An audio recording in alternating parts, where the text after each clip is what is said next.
আজকে খুব ভালোভাবে মায়ের দর্শন করেছি, পুজো দিয়েছি। আর এটা হচ্ছে মায়ের জীবিত কুণ্ড ঘাট। আর ওই দূরে দেখা যাচ্ছে তারাপীঠ তারাতীর্থ বিদ্যা মন্দির, মানে তারাপীঠের হাই স্কুল। তো এখানে গুরু বামদেবের দর্শন করলাম, পুজো দিলাম, বেশ ভালোভাবে পুজো দেওয়া হয়ে গেছে। তোমাদেরও দর্শন করিয়ে দিলাম গুরু বামদেবের। এগুলো হচ্ছে গুরু বামদেব ও নারায়ণের পুরনো মন্দির, এখন নতুনভাবে প্রতিষ্ঠা করা হয়েছে। চলো তোমাদের মন্দিরটা একটু ঘুরে দেখিয়ে দিই। এটা হচ্ছে আমাদের ষষ্ঠী মন্দির। আর এই জায়গাটাই বাবা আমাদের ছোটবেলায় খেলতে এনে নিজে এখানে বসে থাকতো। মন্দিরে অনেকটাই ভিড় ছিল, তো মন্দির থেকে পুজো সেরে বাড়ি চলে এসেছি। এসে লুসির সাথে একটু খুনসুটি করলাম।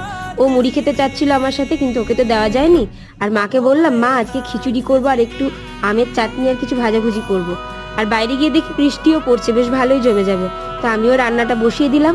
আজকের ভিডিওটা তাহলে এখানেই শেষ করছি। যদি আমার ভিডিওটা ভালো লেগে থাকে তাহলে একটা লাইক, কমেন্ট আর শেয়ার করবে, চ্যানেলটা সাবস্ক্রাইব করবে। আর যদি ফেসবুক থেকে দেখে থাকো তাহলে ফলো করে পাশে থাকবে। ধন্যবাদ। জয় মা তারা।